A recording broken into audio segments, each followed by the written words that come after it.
Hi guys, welcome to my channel, seja bem-vindo para mais um videozinho. E hoje é um vlog, né, gente? Você sabe que o vlog é meio que minha intimidade, né? E é o espaço onde eu consigo falar sobre qualquer coisa, onde eu consigo expor as minhas ideias, onde a gente consegue pensar junto. E hoje a gente vai abordar um tema bem preocupante, né? E muito importante. Bom, o tema de hoje vai ser basicamente sobre a depressão infantil que acontece, que ocorre, e muitas das vezes a gente não comenta sobre, né, a galera da área da saúde. É porque é muito complicado e muito delicado, né? Tipo, a gente chegar, dar as caras e falar sobre a depressão infantil, né? O que é a depressão infantil, Madu? É quando as crianças, né, de 10 anos pra baixo, né, porque acho que de 12 anos pra cima já é pra adolescente, né, se eu não me engano. Então, de 12 anos pra baixo já é criança, né, ainda é criança. E é quando a criança ela se sente tão mal a ponto de querer acabar com a sua própria vida, a ponto de não conseguir fazer nada do que gosta. É os mesmos sintomas que os adultos, que os jovens, né, todos os sintomas da depressão. E às vezes os pais acabam não percebendo isso, esses pequenos detalhes, essas pequenas coisas que acaba virando depois de um tempo uma grande bola de neve, né, quando não se é percebido. Nem sempre a criança ela vai conseguir falar com você, né? Ela vai chegar em você e falar, mãe, tá acontecendo tal coisa, alguém me tocou de um jeito diferente e eu não gostei, e assim assado, a criança ela tem medo. E por que quase todas as crianças têm medo de falar com seus pais? A maioria das vezes é porque os pais são muito agressivos na forma de lidar com seus filhos e às vezes agressivos violentamente mesmo. Então, ou bate, ou xinga os filhos demais, ou maltrata os seus filhos, né, e acha que é algo normal, é comum, e às vezes isso acaba te afastando do seu filho ou da sua filha, ao invés de te aproximar dele, ao invés de você conseguir ter um vínculo real, né, de amor, de afeto, de carinho com seu filho. Então, perdendo isso, a criança acaba ela se vê assim perdida, né? Ou então ela até acaba cortando isso na memória dela, que futuramente vira, né, as mulheres e os homens de hoje em dia, não todos, é claro, mas com traumas de infância, traumas que às vezes a pessoa nem se lembra, porque tá tão escondidinho lá no id, no inconsciente, né, que traz pra sua vida adulta, né, pra sua fase adulta. Então, como a gente pode prevenir isso? Começa, né, pelo ensinamento, começa falando que, não senta no colo de ninguém, evita falar com os estranhos, evita receber coisas de estranhos, fica do lado da mãe, fica do lado do pai, e conversa quando você tiver alguma coisa pra dizer, que seja, mesmo que seja constrangedor, ou que pareça algo assustador, pode contar pra mãe, pode contar pro pai. Se foi feito por alguém da família, o pai ou a mãe, conte pra um tio, conte pra alguém de confiança, conte pra alguém, né, maior de idade que entenda o assunto e que seja de real confiança. Então, tem tudo isso, né? Toda essa linha de pensamento que a gente tem que desenvolver para conseguir ajudar as nossas crianças a entenderem tudo o que está acontecendo.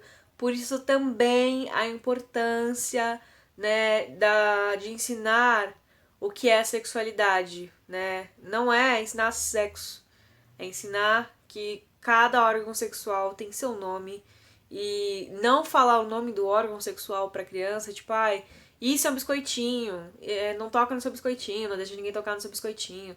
Essas coisas, essas nomenclaturas infantis, né, lúdicas, lembrei, lúdicas, fazem com que a criança fique quase que impossível de ser interpretada, né? Houve um caso, não sei se vocês conhecem, mas o caso de uma garotinha foi de um garotinho, não lembro ao certo, acho que foi uma garotinha mesmo, que ela passou por uma situação onde alguém, acho que foi o pai ou o tio, que tocou na parte sexual dela e machucou ela. E ela falou pra professora dela que o pai tinha comido a bolachinha dela. Então, olha só como fica difícil a comunicação, porque a professora achou que ela estava falando realmente de biscoitinho, tipo, biscoito normal, comida, enfim, algo que se come. E imagina como isso fica na cabeça também de um professor quando ele descobre mais tarde que na verdade a criança estava sendo estuprada esse tempo todo. Então, é uma coisa difícil de se falar, é uma coisa difícil de comunicar, mas é necessário, né? Quando a gente não abre a nossa boca, quando a gente não conversa, quando a gente não tem a nossa interação com o nosso filho, esse tipo de coisa pode ocorrer mais frequente do que a gente pensa e mais do que a gente imagina.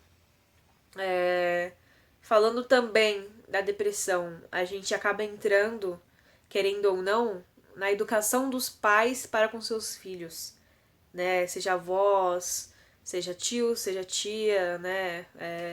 Crianças órfãos que são cuidadas, né, por outros parentes ou até adotados. De forma geral, esse é um conselho para todos os pais, todos, pais, vós, tudo, que cuida de crianças, que cuidam de pré-adolescentes. Parem de ofender a criança. Parem, acaba com isso, pelo amor de Deus. Para de falar que a criança é burra, para de falar que a criança não tem inteligência suficiente para entender o que você está falando, para de achar que a criança não entende, né, aquela ofensa, aquele xingamento, aquelas palavras de baixo calão que as pessoas costumam dizer, ou aquelas piadinhas com o corpo, né, ah, você tá gorda, ah, você tá gordo, ah, você tem que emagrecer, você tem que fechar a boca. Meu, esse tipo de coisa acaba distorcendo a imagem da criança. Então ela cresce com esses traumas de corpo. Então, ah, eu tenho que ser o filho perfeito. Ah, eu tenho que ser a filha perfeita. Ah, eu tenho que ter o corpo perfeito. Eu tenho que falar de forma perfeita e coerente. E eu tenho que ser uma forma perfeita porque meu pai me xingou tanto que eu tenho que ser isso. Eu realmente tenho que ser isso. Então vocês acabam implantando, né, uma ordem, uma lei dentro da criança que ela não precisa, né? E além de tirar a criatividade da criança, você imputa a ela uma coisa que ela não queria, né? Você força ela a ser algo que ela não queria. Qual o problema do seu filho ter um corpo gordo? O problema é você não cuidar do seu filho a ponto dele ter uma doença, né, chamada obesidade mórbida, onde a criança pode vir a falecer por conta, né, da gordura e tudo mais. Agora, se seu filho é gordinho, porque, ai, nasceu gordinho, ele sempre foi gordinho porque ele tem tendência a engordar, né, cuide da alimentação do seu filho normalmente, mas em hipótese alguma, insinue palavras que vá derrubar a imagem daquela criança, que vai deturbar o que ela acha dela mesma. Então ela vai se olhar no espelho, né, daqui a alguns anos, das duas uma, né? Ou vai olhar e vai falar, caraca, eu sou incrível do jeito que eu sou, e é isso. Não tem o que fazer. Ou então ele vai se olhar, ou ela vai se olhar e vai falar, caraca, eu tô horrível, eu sou gorda, a sociedade não vai me aceitar, eu não vou conseguir namorar. E isso mesmo acontece com os meninos também, né? Com os homens e com as mulheres. Ninguém tá livre de passar por esse tipo de problema. E aí a gente volta lá na depressão, né? Que a criança pega toda essa informação, todo esse lixo, né? Recebe aquilo pra si e usa como se fosse a roupa dela e dele. Mas não é. Então, como que a gente vai cuidar das nossas crianças? Como que você pode falar que você se importa com as crianças alheias quando você trata o seu filho mal, quando você desrespeita o espaço do seu filho, quando você age com agressão física de qualquer forma, né? E também a agressão verbal. Então, como que você pode dizer, né, que você é a favor que a criança, né, não se mate? Ai, eu detesto isso, essa ideia de que isso pode acontecer, que uma criança de 10 anos vai se matar, que uma criança de 5 anos pode cometer suicídio, que uma criança de 7 anos entende que é morte, o que é se suicidar. Meu, não duvide da capacidade da dor de uma alma. né? Seja ela pequena, média, grande, enfim. Não, nunca duvide da dor da alma de alguém, porque se aquela pessoa sente que ela é inútil e que ela não já que ela não é, como é que fala? Já que ela é um peso, né, pra família, então que ela vá embora, que ela deixe, né, aquele lugar lá pra outra pessoa. Então, vamos cuidar, vamos tentar cuidar melhor dos nossos filhos, né? Vamos parar com essa ignorância de só você tá certo, só você tem a sabedoria extrema. Meu, tanto de coisa que a gente consegue aprender com uma criança é, é inigualável no universo. Não existe em outro lugar. A inocência, a criatividade, a forma com que ela leva a vida. Você já reparou como uma criança leva a vida? Você lembra quando você era criança e como você levava a sua vida? Tirando todos os traumas, né? Tirando todas as preocupações, todas as coisas que infelizmente aconteceram com a gente. Tirando tudo isso, você já reparou que quando a gente é criança, a gente não pensa muito, tipo, no amanhã. Porque a gente tá tão fissurado em viver o hoje. A gente tá tão na vontade de viver o hoje que o amanhã, se vier ou não vier, tá tudo bem. Então, era isso que eu acho que era isso que eu queria comentar com vocês. Eu passei, assim, um mês inteiro pensando sobre esse assunto. Eu até pensei em gravar um vídeo mais elaborado falando sobre isso, né? Mas eu acho, assim, que tem coisas que são tão íntimas, né? Tem coisas que são tão mexe tanto com a alma da gente, né? Tipo, criança. Criança é um negócio mágico que mexe muito com a gente. E quando essa criança cresce, né? Quando ela vai crescendo, ela continua sendo ser mágico. Quando ela é adulto, ela continua sendo ser mágico. Quando ela fica velhinha, ela continua sendo ser mágico, porque ela nunca deixou de ser aquela criancinha. Ela nunca deixou de ter a inocência, o pensamento, a vivência, né? E a gente acaba perdendo tudo isso por conta da nossa criação. A gente acaba perdendo a nossa inocência por conta da nossa criação. A gente acaba perdendo o fácil perdão por conta da nossa criação. A gente consegue ficar mais estressado, mais ansioso, mais preocupado, porque os pais imputam essa preocupação desnecessária, exacerbada nas nossas crianças. Então, eu acho que é isso que eu queria comentar. Eu acho que era sobre isso que eu queria abrir aqui com vocês, meu coraçãozinho.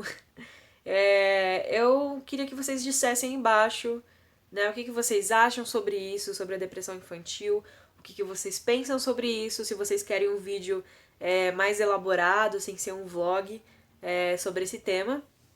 E é isso, gente. Eu vou agradecer aqui, vou ficar por aqui, né? Tá meio zoado porque eu tô gravando pelo celular, né? Então eu espero que vocês não reparem muito nisso. Eu espero que o conteúdo seja muito mais importante do que um 4K da vida, né? Mas hoje eu tô tranquila, hoje eu resolvi gravar pelo celular, né? Eu me senti à vontade pra isso. E é isso, se inscreve no canal se você ainda não é inscrito, seja muito bem-vindo a essa família gigantesca aqui, onde é quase um grupo de apoio, onde todo mundo se ajuda, todo mundo conversa entre si, às vezes se conhece aqui. Então é isso, gente. Seja muito bem-vindo. Quem já é inscrito, um beijão, né? Quem não é também, um beijão. Até o próximo vídeo. Estamos juntos sempre, como eu sempre digo. Beba água, use máscara e álcool em gel. E tchau.